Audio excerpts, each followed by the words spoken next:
Two sisters who were estranged gathered for drinks, and on their third bottle, uncomfortable conversations began to be had. Poor Sophia, it has been almost 2 years since the incident. I'm so glad she and Robert could work things out, said Cecilia. Poor Robert, you mean? It was him, and only him. He forgave her, and even forgave her boss. They were both fired after the scandal, and they haven't seen each other since, responded Camilla begrudgingly. Yeah, that's Robert for you. Ever since school, he always had a knack for letting disrespect slide, added Cecilia, snickering. And you know what's funny? Although she and her boss no longer see each other, it's impossible for Robert and him to avoid running into each other at least twice a month. If it were me, I'd kill him the first chance I got, continued Cecilia. You know he can't do that. The police would immediately take him as a suspect. He could claim insanity, or passion, or whatever the right term is. Still, forgive as the Lord has forgiven us. Robert had finished his lunch and was heading back to work when he ran into a former classmate. They chatted for a while and went their separate ways. Suddenly, a strong gust of wind swept through the street and knocked down some boxes a woman was carrying. He crouched down to help pick them up, and when he looked up, there he was, Charleston, his wife's former boss, helping her as well. Charleston smiled. Robert froze for a brief moment, but remembered his mother's Christian teachings.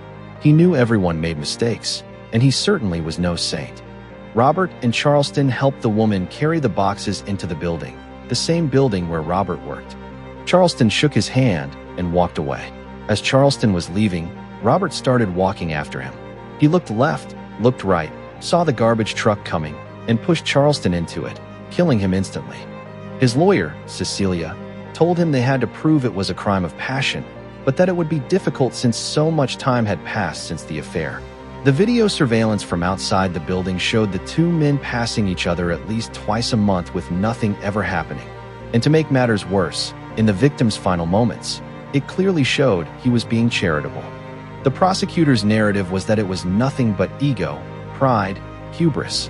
Robert couldn't handle that the man who had finally made his wife happy was towering over him like a white knight, trying once again to steal away the damsel in distress. Robert, 6 days, and you still haven't told me why you did it. He had children. You have children. All this time, and you did nothing. Why then? What happened? I ran into John.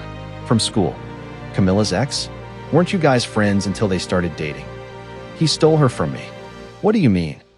You know I've always been shy, so I cowardly asked John to go to Camilla and ask her what she thought of me. He told me she thought I was nice and nothing more. Next week, they started dating.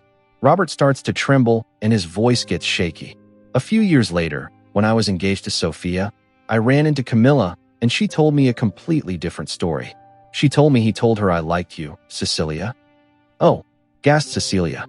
Me and my sister never got along. Well, until recently. But now this explains why she shut me out completely back then. We got back together a few months back. Things have been good. Anyway, so, after seeing John, you immediately saw Charleston and it was just the perfect storm.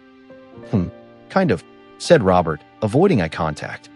When I saw Charleston right after John, and he decided to also help that woman out, I was reminded of what happens when you let someone else take your place, do what you must do. I should have been the one to talk to Camilla, and I was the one who was going to take revenge, not God. Robert clenched his fists and ground his teeth, muttering, "This was mine and mine alone. This belonged to me, not him. Vengeance was mine, and I have repaid."